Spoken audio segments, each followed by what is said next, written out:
Welcome back to Daily Devotions. Today we are in Matthew chapter 23. A while back, I was having a lot of different conversations with different pastors from churches all over the place in trying to find out where the Lord was calling my family to land and for me to do ministry. And I'm very thankful that Calvary Chapel East Anaheim is the place that God has called us to be. I'm grateful to be the worship pastor here and to be able to shepherd the team as well as teach the word.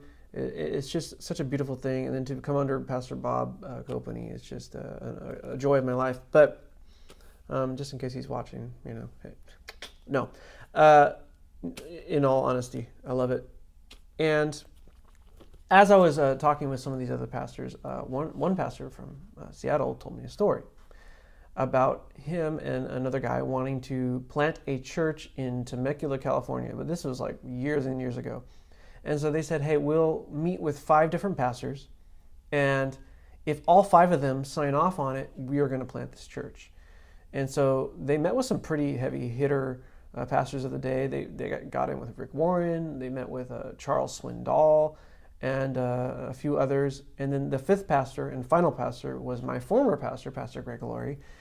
And he describes going up into Pastor Greg's office, which actually later became my office, which is interesting. So it was kind of an interesting moment that this man had stood in my office, and now I was having dinner with him to talk about potentially coming to be a pastor at his church.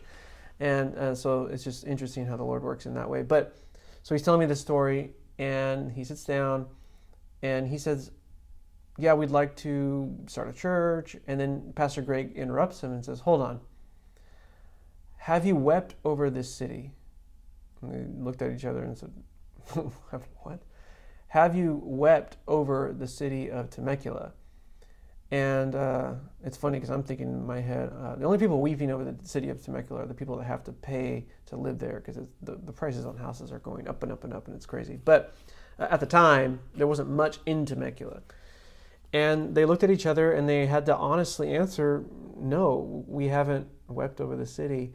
And then Pastor Greg said, well, then you're not ready to plant a church there. You need to grieve the godlessness there. And they didn't start the church. And then later on, he started a church in Seattle, and a city that he did have a heart for.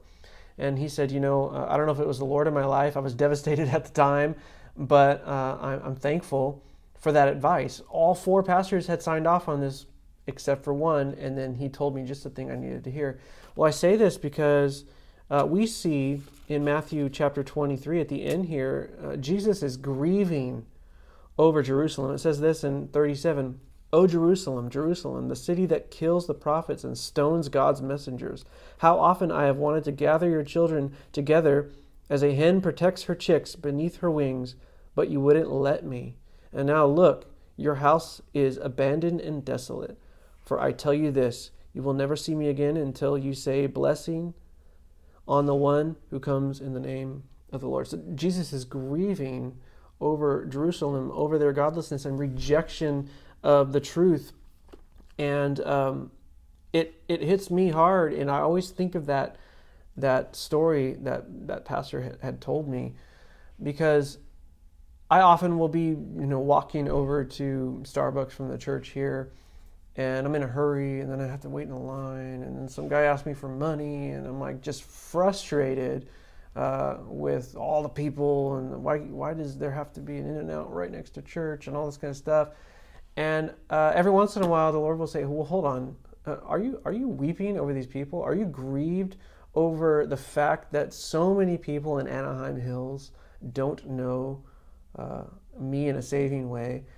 And I always think of, wow, okay, yeah, have I wept over the city? Am I grieved in my heart over the lost people of this city? And so my question to you is, especially those in levels of ministry, more specifically for Calvary Chapel East Anaheim, there's a lot of folks that are walking through those doors. We have a lot of new people coming through the doors that don't know Jesus in a saving way. does our heart break for those people? And if it doesn't, no judgment here, because sometimes, I don't feel it in the same way as I should. But we need to ask and try to align our heart with Christ's heart, that we would grieve over the lost souls of our community, and then that would spur us to action, to do what we talked about in the last Devo, to not divorce the Great Commission from the Great Commandment, to love these people, and then to love them also by sharing the gospel with them. And so I can truly say I love you guys, and I pray that as the Lord reveals to us what we have in our ministry, in our areas of influence within our communities, that we wouldn't only leverage our influence, but we would also leverage our hearts, and we would grieve over the lost in our communities. So I love you guys, and I'll see you in the next video.